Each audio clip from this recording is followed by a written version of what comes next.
My name is Chris Neby. I'm the creator of the Mysterious China series. It is a collection of award-winning feature-length documentaries which showcase the epic cultural heritage of China. Given the recent events of March 2008, I believe it is important to clarify the political history of Tibet. Tibet is about half the size of Europe with a population of only 3 million. As far back as the 13th century, Tibet was officially listed as part of the Middle Kingdom in the maps of the Yuan dynasty, one of the most progressive Chinese dynasties.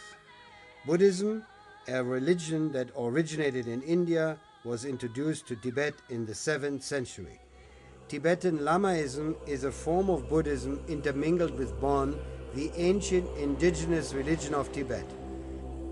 Lamaism made every effort to suppress Bon for the centuries to follow.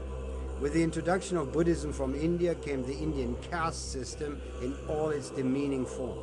Rigid laws divided Tibetans in 3 castes. Each caste comprised 3 ranks. The first caste included the living Buddha, upper senior class monks, and the aristocracy. Their lives were valued in pure gold equal to their body weight. The second caste included lower-ranking monks, officials, and merchants. The third caste was for manual laborers, women, butchers, blacksmiths, hunters, herdsmen, and entertainers. Their life was valued equal to a rope of straw. The first caste made up less than 5% of the Tibetans, but they were the ruling class. They owned all the land, pastures, forests, mountains, rivers, and lakes, as well as the bulk of the livestock. 95% of the Tibetans were slaves or serfs. The first caste enjoyed the right to enslave and to buy and sell slaves and serfs. In the eyes of their masters, they were no better than beasts of burden. For centuries, ordinary Tibetans suffered barbaric exploitation and subjugation, all in the name of a feudal theocracy.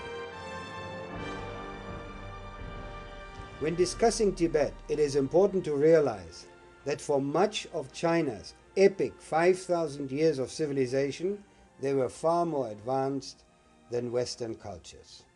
The Chinese were the first to invent paper, paper money, printed books, gunpowder, porcelain, cast iron, and the magnetic compass. During the last 2 centuries, however, China's relationship with the West has been tragic because of the oppressive colonial Western powers and Imperial Japan. Subsequently, for protection, China isolated itself from the outside world. The result is that today, China is still a developing nation facing many problems, but it is rapidly solving them with ingenuity and diligence. In recent years, official documents have come to light which expose the many plots hatched by foreign interests to carve off a piece of Tibet or split the entire Western region from China. In the history of the world, it is arguable that no greater injustice has been recorded than the racist, criminal, and barbaric treatment of China by the colonial, imperialistic powers led by Great Britain in the so-called Opium Wars in the 19th century. The population of China decreased by over 60 million in the period of these conflicts and attacks from foreign powers. China's population at that time was only around 400 million. In their ceaseless efforts to take advantage of China, the British, while ruling India, created a political incident in the early part of the last century and annexed a semi-tropical region south of the Himalayas.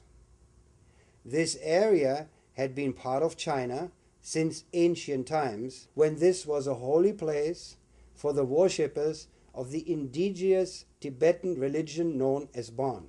After declaring independence, a few years later, the Indian government incorporated the annexed area into the new India.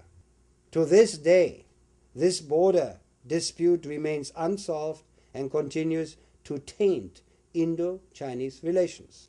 With British support and encouragement, Tibet declared independence from China in 1913. This claim of independence was never acknowledged by China, as it had much more pressing problems to deal with. The Qing dynasty had fallen, and the new central government in Beijing faced many problems trying to consolidate the rest of China, all the while fighting warlords backed by foreign powers. It was in 1950, after ending the Chinese Civil War and defeating the Imperial Japanese Army, that the central government firmly asserted its presence in Tibet. In 1959, backed by British interests, a revolt broke out in Tibet. The central government quickly quelled the rebellion of the rich and ruling theocratic elite, sending the Dalai Lama and his entourage of senior monks and nobles to India, where they have remained ever since. During those centuries, the Chinese central government had not involved themselves in the internal affairs of the despotic, feudal theocracy of Tibet. After 1959, however, the central government abolished all privileges of the Tibetan theocracy once and for all. An extensive land reform was enacted, providing former slaves their own land to till. Livestock breeding and herding was encouraged, a new economy built. For the first time in history, the majority of the Tibetans were able to take control of their lives and decide their own destiny.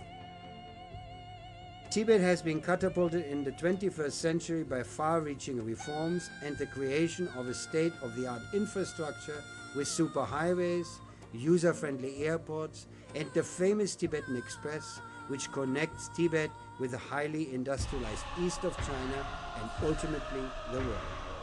The Tibetan economy has flourished and created fundamental socio-economic changes in this once impoverished and inaccessible remote western region of China. The harmonious coexistence of modern Tibet's daily life with the deep religious devotion of the Tibetans is a remarkable result of the central government's policies. It is very sad that once again outside powers are trying to discredit and embarrass China. Especially in the year of the 2008 Beijing Olympics, we should refrain from passing unfair and unjust judgment. The Chinese are joyfully preparing for the Olympic Games in peace and harmony. We must not muddy the Olympic Games with political intrigue. We should honor the wisdom of Confucius. Don't do to others what you do not want them to do to you. Study history, not the media. The truth is not to be found in a television broadcast.